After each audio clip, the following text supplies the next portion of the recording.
아멘. 50을 넘긴 중년의 남자가 사랑하는 아내를 암으로 잃었습니다. 비통한 마음에 장례를 치르며 넋이 나간 사람처럼 빈소를 지키고 있었습니다. 무신론자로 특히 기독교를 증오하는 사람이었는데 공교롭게도 옆 빈소들 모두가 기독교인들이었습니다. 이분이 장례 절차를 진행하면서 옆 빈소들로 인해 충격을 받았습니다. 사람이 죽었는데 노래를 부르고 있는 겁니다. 도대체 이해가 가지 않았습니다. 둘째 날 오전에 소문객들의 발길도 끊어지고 조용한 시간, 마침 옆 빈소에서 입관 예배를 드리는 소리가 낭낭하게 들려옵니다. 한 사람이 대표로 크게 말을 하는데, 기도였지요 그게. 근데 이게 한 사람이 대표로 말을 하는데 하나님 아버지 감사합니다 라는 큰 소리가 나는 겁니다. 순간 경상도 남자인 이분의 마음속에 저것들이 정말 미쳤나, 사람이 죽었는데 감사라니, 막 화가 발끈하고 치밀어 오릅니다. 마음이 끓어오르자 옆쪽 빈소의 예배 시황이 더욱 뚜렷이 들리는데, 다른 목소리의 한 남자가 말을 장황하게 하고 있습니다. 설교였지요? 자기는 아내가 죽어 영원히 못 본다고 영결식을 하는데, 옆방 기독교인들은 기쁘게 죽은 사람의 영혼을 천국으로 보내드리는 환송식을 하고 있는 겁니다. 죽음을 대하는 근본이 다르고 차원이 다르다는 것을 알게 되었습니다. 그는 처음으로 죽음을 깊이 있게 생각을 해봅니다. 죽는다는 진실로부터 자유할 수 없는 인생, 나도 결국은 죽을 텐데 그때 어떻게 인생을 매듭 지을 것인가, 어떻게 죽을 것인가, 지금처럼 살아도 과연 되는 것인가, 이런 질문이 이 안에서부터 터져나왔어요. 그리고 기독교를 알고 싶어졌어요. 결국 이분이 장례 끝나고 교회에 나가게 되었고, 자신의 인생에 필요한 것은 구주 예수님이라는 사실을 알게 되었습니다. 그리고 영원한 길과 진리와 생명 되신 예수 그리스도를 자신의 구주로 영접하여 죽음을 넘어버리는 새로운 삶을 살게 되었습니다. 가진 것이 아무리 많다 한들 주님과 상관없는 인생이란 결국 안개와 같음을 우리는 알고 있습니다. 인간은 제 아무리 산의 진미를 먹고 똑똑해도 젊어도 건강해도 결국에는 흔적도 없이 사라져버릴 슬픈 존재입니다. 누구에게나 나의 죽음을 하나의 이론같이 치부하고 싶지만, 그래 죽어! 하지만 이론으로 끝나고, 그러나 죽음을 실제로 느끼지 못하지만 죽음은 틀림없는 실제입니다. 죽을 운명을 타고났고 결국 죽음에 이르렀을 때 우리에게 희망을 말해줄 수 있는 자가 누구입니까? 많은 공부를 하고 일생을 헌신하고 있는 직장은 나의 죽음 앞에서 과연 무슨 의미가 있을까요? 경제 대국이 되어 있는 대한민국은 사회복지국가가 되어가고 있는데 그런 상태에서 나의 죽음, 그런 죽음이 그것과 무슨 상관이 있어요? 어깨에 무거운 짐을 짊어지고 오늘 또 부양하고 사랑하는 그 가족은 나의 죽음 앞에서 무슨 의미가 있어요? 막상 죽음이 왔을 때 어렵게 쌓아놓은 학벌, 지식, 돈, 많은 사회적 관계는 무슨 의미일까요? 누가 죽음 앞에서 희망을 말할 수 있어요? 누가 죽음 앞에서 내일을 줄 수 있어요? 우리 역시 냉정한 죽음의 현실 앞에 내 자신을 갖다 놓아야 합니다. 조국도, 가족도, 직장도, 학벌도, 철학도, 다른 어떤 것도, 어떤 이론도 희망이 되거나 내일을 줄 수 없는 것이 바로 죽음입니다. 그래서 전 세계에 있는 모든 사람들이 다 다른 문화와 다른 양식으로 인생을 살지만 한 가지 통일되는 것, 죽기 싫어. 더 살고 싶어. 그러나 죽음은 엄연한 현실입니다. 인간 중에 성공한 사람, 좀 잘난 사람이 있고요, 좀 영향력 있는 사람이 있지만 여러분 그것은 잠깐입니다. 정말 잠깐 지나갑니다. 아멘 안 해도 지나가요. 잠깐입니다. 여러분, 무엇이 변치 않는 우리의 소망이겠습니까? 무엇이 한결같은 내 삶을 품어주겠습니까? 그 누가 나를 만족하며 내 양심과 내 영혼을 쉴 수 있게 해줄 수 있습니까? 오직 예수 그리스도이십니다. 오직 희망은 예수 그리스도이십니다. 그분만이 우리의 모든 해답이요, 그분만이 우리의 소망이요, 그분만이 나의 생명입니다.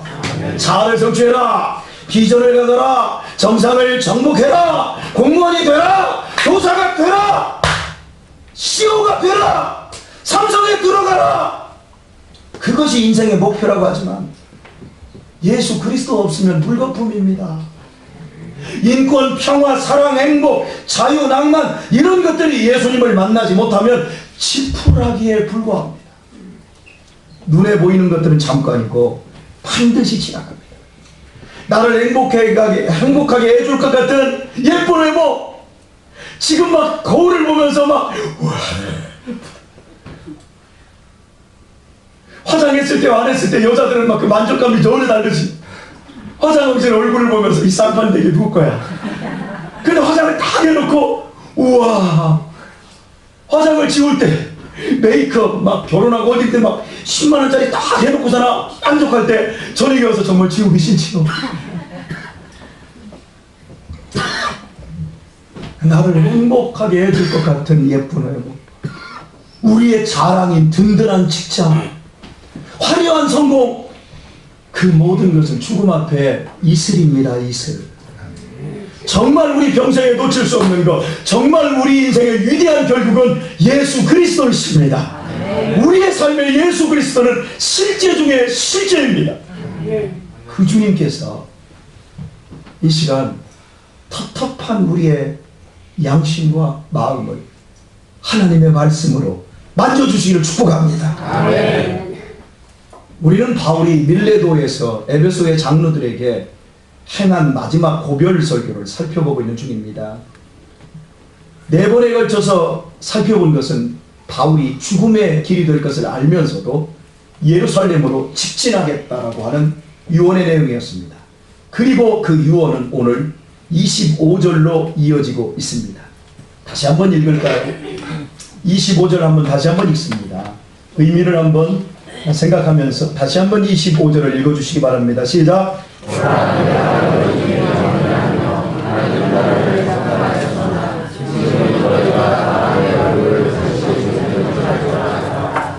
예,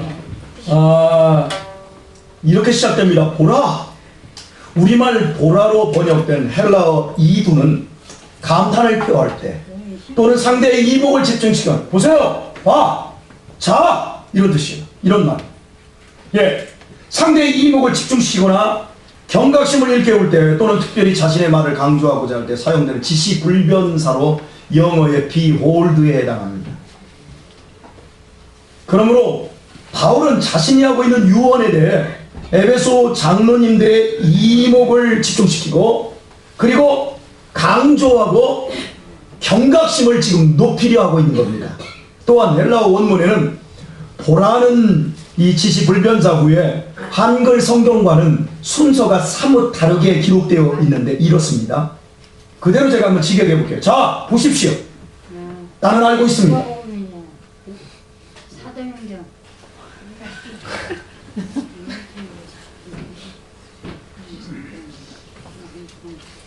자, 자, 여기 보십시오. 예? 아, 그래도 안 보시네. 자, 예, 보십시오. 이런 뜻이에요. 자, 보십시오. 나는 알고 있습니다. 여러분을 찾아다니며 천국을 전하던 내 얼굴을 여러분이 다시는 보지 못할 것을 말입니다. 순서가 이래요. 얼굴이 강조되고 있어요. 다시 보지 못할 얼굴이 강조되고 있어요. 정황으로 보아 갑작스럽게 불러온 에베소의 장로들은 이번 작별이 마지막임을 절감하지 못한 것 같습니다. 그래서 바울은 지시불변사 보라를 사용하고 내 얼굴을 다시는 보지 못한다는 것을 강조한 것입니다. 얼굴을 가리키는 헬라어 프로소포는 본래 방향을 가리키는 전치사 프로스와 여기 눈을 뜻하는 옵스의 합성어입니다. 그래서 프로스폰입니다. 자, 얼굴의 중심에는 뭐가 있어요? 코가 있나요? 눈이 있어요. 내가 어느 방향으로 내 얼굴을 돌리는 것은 실은 나의 눈길을 돌리는 것입니다. 나의 눈은 항상 사랑하는 사람을 따라 그리고 좋아하고 관심 있는 것을 향해 움직입니다. 나의 눈은 싫은 것을 보면 얼굴을 돌려버립니다. 싫은 것을 보면 눈을 째려봅니다. 예, 얼굴의 중심은 눈입니다. 그 눈의 움직임이 곧 얼굴의 움직임입니다. 또 눈은 마음의 창입니다. 얼굴은 웃고 있습니다. 그런데 눈을 보면 눈으로 경멸하고 있을 수도 있습니다. 얼굴은 슬퍼하고 있는데 그 눈을 보면 쾌재가 깃든 눈이 있을 수 있습니다. 마음의 창입니다. 내가 세상의 언어로 내 마음을 다 표현할 수 없을 때 나는 나의 눈빛으로 상대에게 내 마음을 전합니다. 나의 사랑하는 마음을, 내 사랑하는 영혼을 다해 눈으로 집중하여 상대방에 줄 수 있지요. 자, 같은 이치로 나는 상대의 눈을 통해 상대의 마음을 읽을 수도 있습니다. 눈 좀 떠보세요. 한번 저를 한번 봅시다. 우리 하영이가 저를 쳐다보는 눈은 사뭇 예사롭지 않습니다. 설교는 잘하는데 말이야 아버지. 저는 이게 제일 무섭습니다. 권유신 똑바로 앉아요. 이게 제일 무섭습니다. 그러나 죽음은 인간에게 가장 중요한 얼굴의 그 작동을 완전히 그리고 영원히 정지시켜버립니다. 서울에 있는 병원에 50세에서 90에 이르는 남자들 5명이 이 눈이 시퍼렇게 돼가지고, 그러니까 표현을 이렇게 합시다. 눈탱이가 밤탱이가 되어 입원을 했어요. 마치 보호자가 한 명도 없을 때 남자들끼리 의기투합해서 왜 입원했는지를 서로 묻게 되었습니다. 먼저 50대 남자의 입원 경위는 이러했습니다. 명예퇴직을 한 겁니다.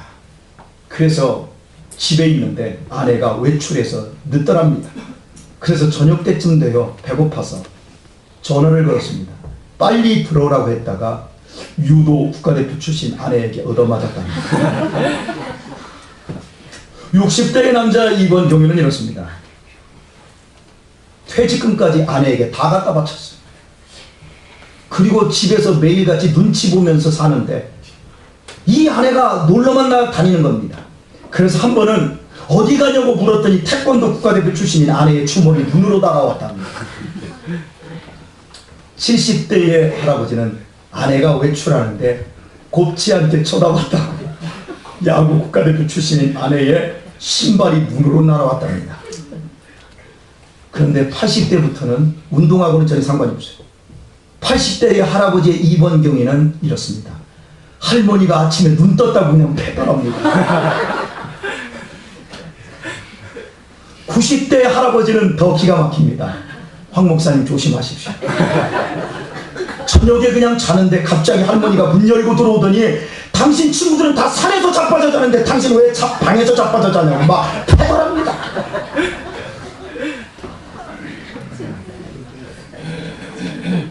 물론 누군가가 웃으라고 만든 조크입니다. 그러나 진심이 담겨 있습니다.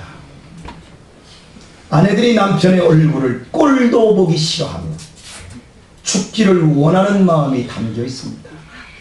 여러분은 그러지 마시기 바랍니다. 이것이 인간의, 남자가 아멘에 뭐래? 여자들은 하나도 안 하잖아요. 여러분은 제발 그러지 마시기를 바랍니다. 아멘. 소리가 정말 작네요. 그냥 넘어가겠습니다. 인간의 마음이 그렇습니다. 화사하고 고운 얼굴 위에 가려져 있는 비정하고 삭막한 마음, 그것이 인간입니다. 늙으면 부모가 자식 눈치 보는 이유가 무엇인 줄 아세요? 얼굴 보기 싫다는 내색을 자식들의 눈에서 보기 때문입니다.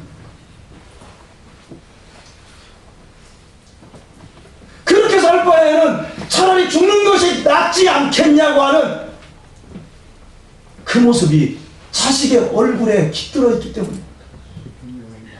그래서 늙은 부모가 자식에게 눈치를 보는 겁니다.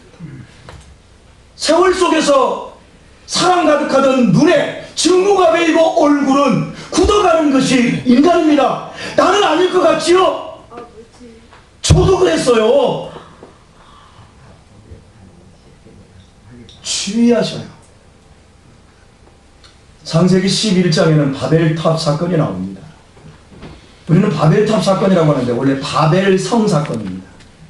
홍수 사건 이후에 사람들이 성을 쌓다가 하나님이 흩으시는 내용입니다. 시멘트의 발견과 함께 건축의 혁명이 일어났습니다. 바벨성은 단순한 성이 아니라 높은 곳에 건설한 도시였습니다. 신할 평지입니다. 그런데 한가운데 우뚝 솟은 산 위에, 세상을 내려다볼 수 있는 산 위에 높은 곳에 도시를 건설했는데 왜 세상을 내려다볼 수 있는 그 높은 산 위에 도시를 건설했을까요? 노아 홍수 사건으로 살아남은 인류의 공포를 반영하고 있는 것입니다.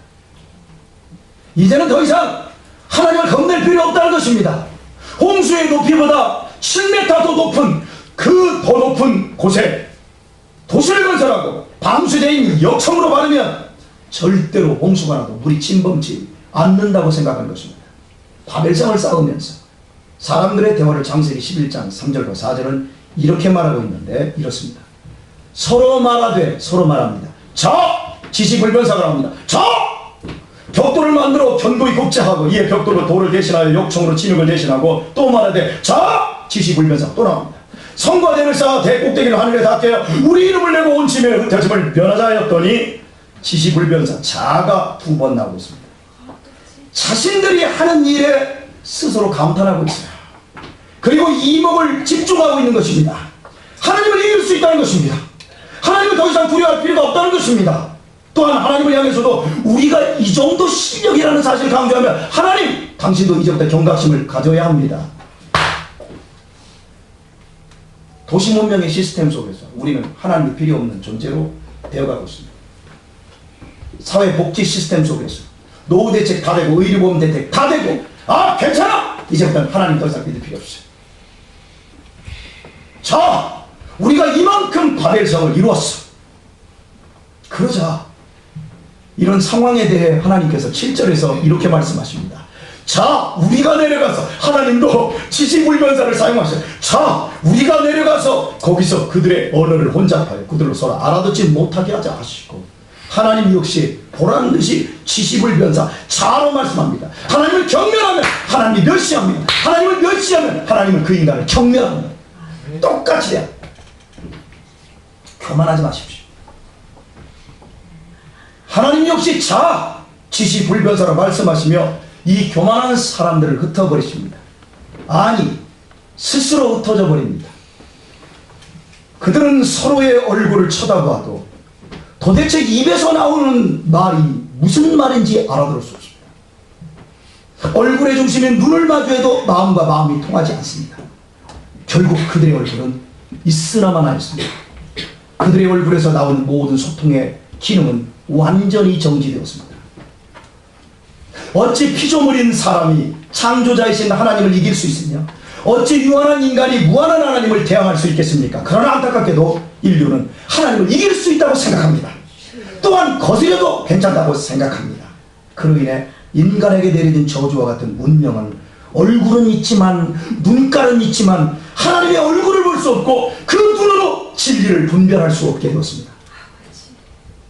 얼굴은 본래 얼꼴입니다. 조상의 빛난 너를 오늘의 되살려. 얼은 혼, 영혼을 의미합니다. 꼴을 짓는다고 하죠. 틀을 만든다는 거죠. 우리의 영혼이 꼴지워져 있는 장소가 얼굴입니다. 즉 영혼의 모양이 깃든 것을 나타내는 말이 얼굴입니다. 영혼이 반영된 것이 얼굴이라는 겁니다.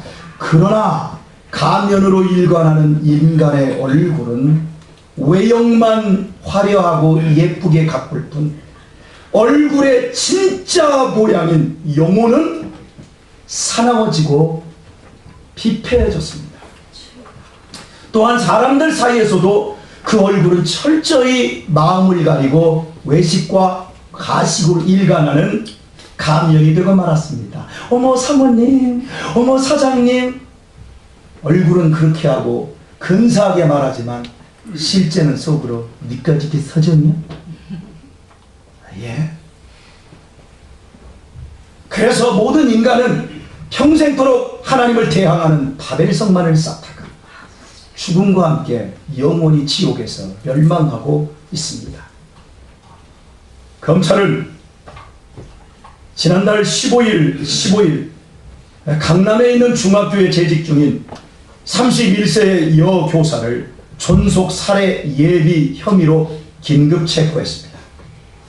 여교사는 청부 살인업자를 6천만 원을 주고 고용해 친모 살해를 이메일로 지시하였다가 그 이메일을 수상하게 여긴 이 남편이 이게 바람피나 싶어서 봤더니 이게 존속 자기 엄마를 죽이라고 6천만 원을 건네준다.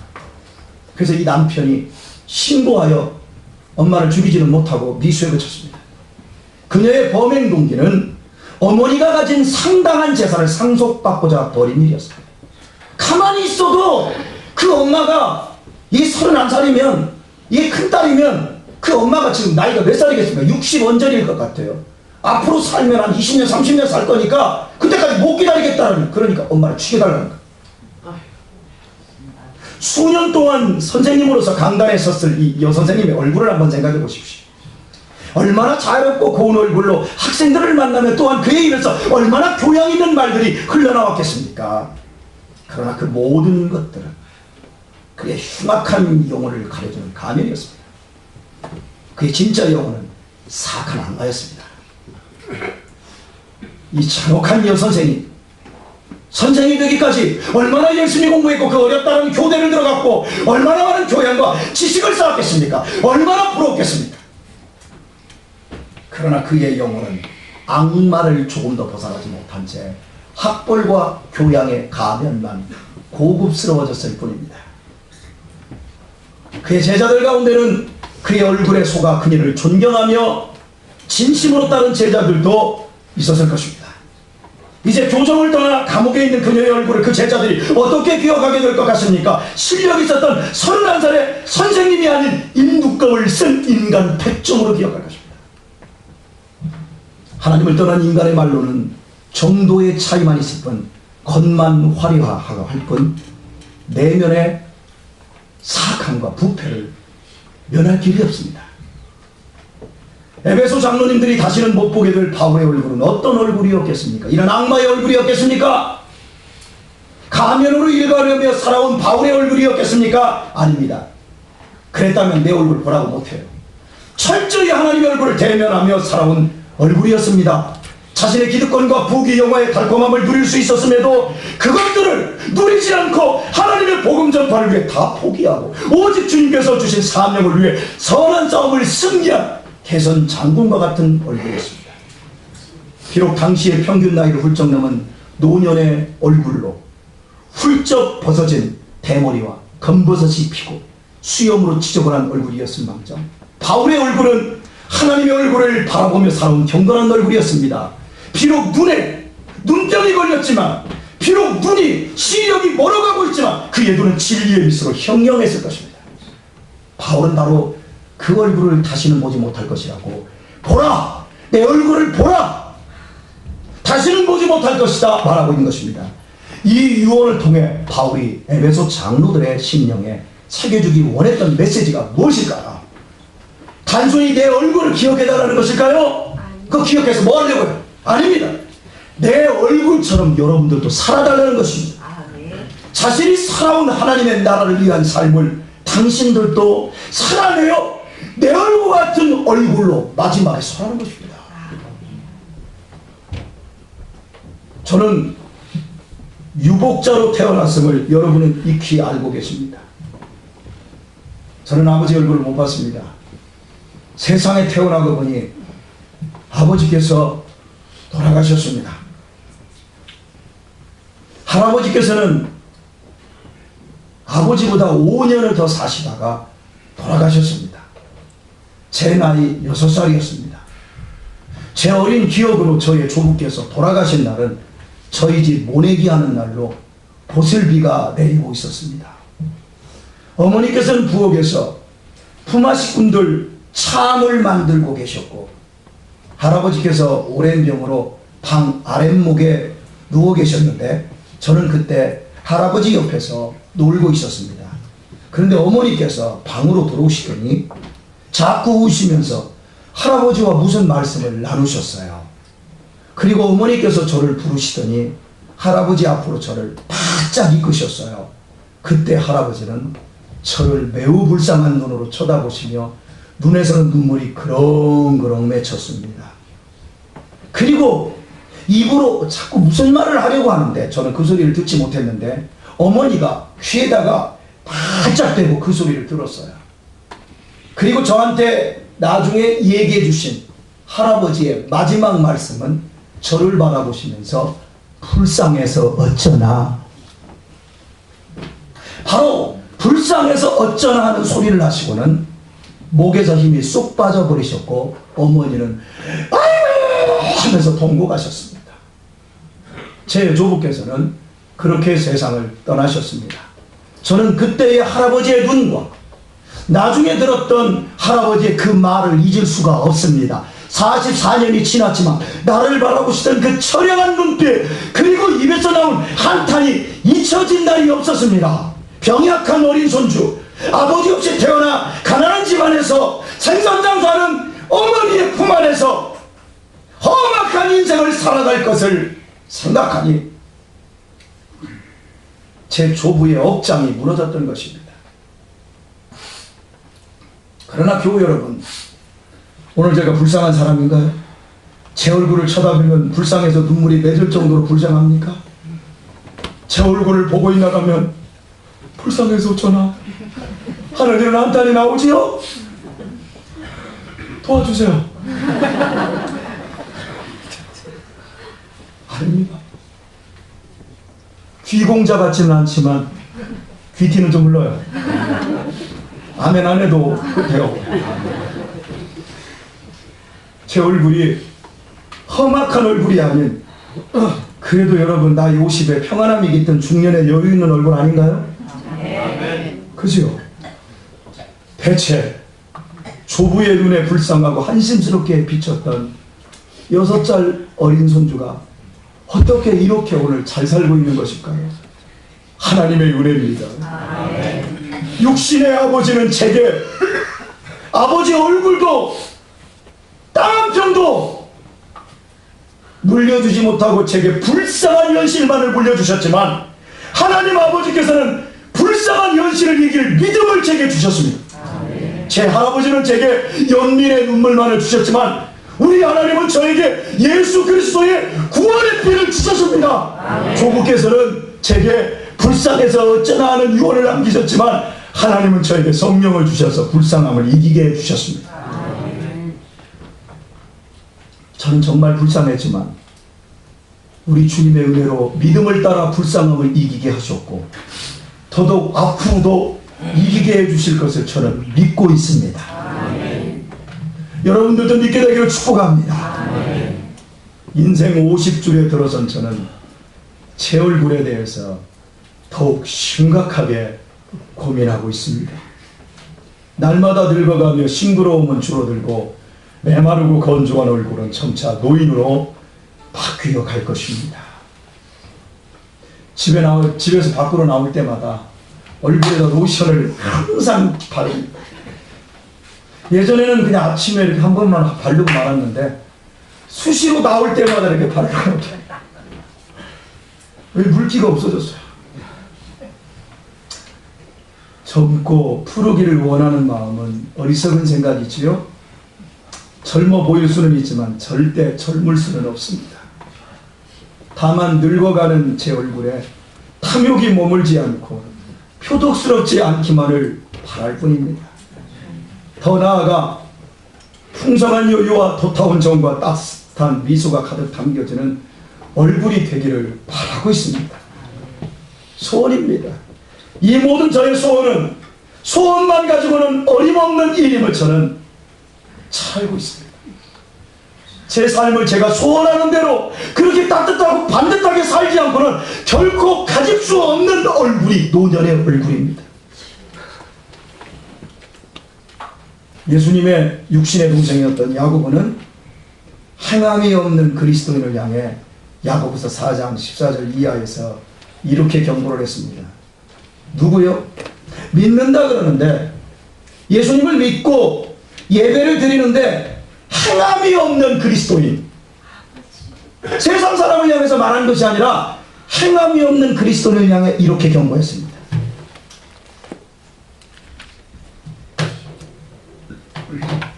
순영이 일어나. 야, 성경 빨리 읽어야지. 크게 읽어. 얘 안 졸았어요. 절대 안 졸리네. 큰 소리로. 내일 이를 너희가 알지 더 크게. 못하는도다. 너희 생명이 무엇이뇨? 너희는 잠깐 보이다가 없어지는 안개니라. 너희가 도리어 말하기를 주의 뜻이면 우리가 살기도 하고 이것저것을 하리라 하거늘 이제 너희가 허탄한 자랑을 자랑하니 이러한 자랑은 다 악한 것이라. 이러므로 사람이 선을 행할 줄 알고도 행치 아니하면 죄니라. 들으라 부한 자들아, 너희에게 임할 고생을 인하여 울고 통곡하라. 너희 재물은 썩었고 너희 옷은 좀먹었으며 너희 금과 은은 녹이 슬었으니 이 녹이 너희에게 증거가 되며 불같이 너희 살을 먹으리라. 너희가 땅에서 사치하고 연락하여 도살의 날에 너희 마음을 살찌게 하였도다. 아멘. 자, 앉으세요. 박수 한번 합시다.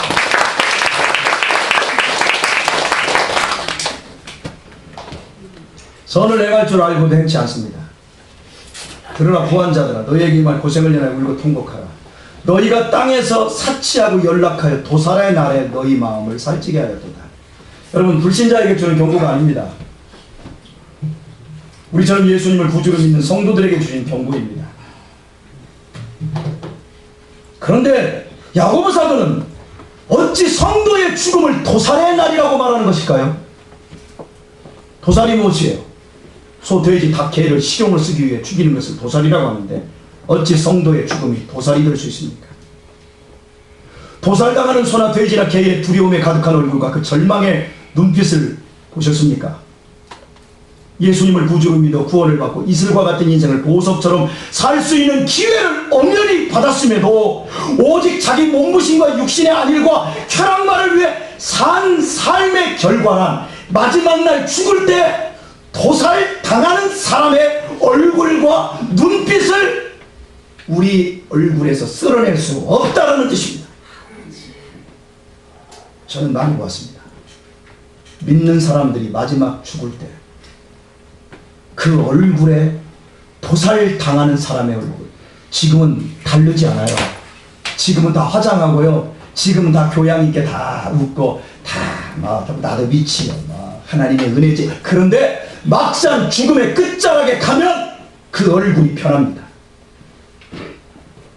변하지 않고 마지막 도살하는 짐승과 같이 않는 얼굴을 가져야 한다면 어떻게 살아야 합니까? 우리의 내면은 성경을 수백 번 통독했다고 깨끗해지지 않습니다. 우리의 얼굴은 좋은 말씀을 깨달았다고 좋아지지 않습니다. 정말 그리하면 우리의 마지막 순간이 올 때 해같이 빛나는 얼굴이 되는 것입니까? 절대 아닙니다. 오직 주님의 말씀을 따라 선을 행하며 남은 인생을 분투하며 산 사람만이 하나님 앞에서 외식의 가면이 벗겨질 때 해같이 빛나는 얼굴을 가질 수 있습니다. 25절에서 바울 사도는 이렇게 말하고 있습니다. 보라, 내가 너희 중에 못하며 왕래하며. 바울은 찾아다녔습니다. 앉아서 기다린 것이 아니에요. 하나님이 나한테 역사해 줄 때까지 기다린 것이 아니에요. 이론으로 생각으로 하나님의 나라를 절반한 것이 아니에요. 책상 앞에 앉아서 편지만 쓴 것이 아니에요. 바울은 선을 아는 만큼 그대로 선을 행하며 달려다녔어요. 달려갈 길을 위해서 생명까지 내어 던졌어요. 그리하였기에 바울은 죽음을 앞에 두고 내 얼굴 똑바로 기억하라고 할 수 있게 된 것입니다. 하나님은 여러분의 양심에, 여러분의 마음속에 너 이것 좀 해라, 이 선할 일 좀 해라, 좀 입양도 좀 하고 너 좀 도와줘라, 분명히 역사했어요. 너 똑바로 살아라. 역사했습니다. 그런데 왕래를 안 해요.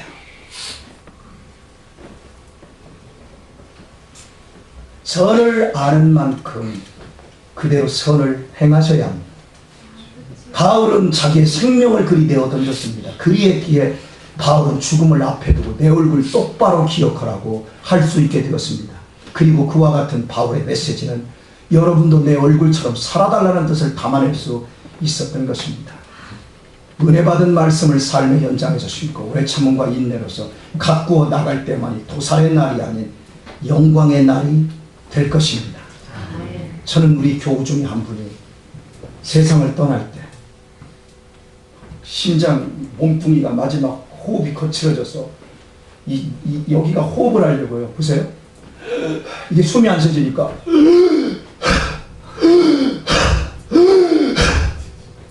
이러면서 그 마지막 숨을 이렇게 뛰는데 여기 등판이 땅에서 이만큼 올라갑니다. 딱 떨어지는데 그때의 얼굴과 그때의 눈빛을 잊을 수가 없습니다.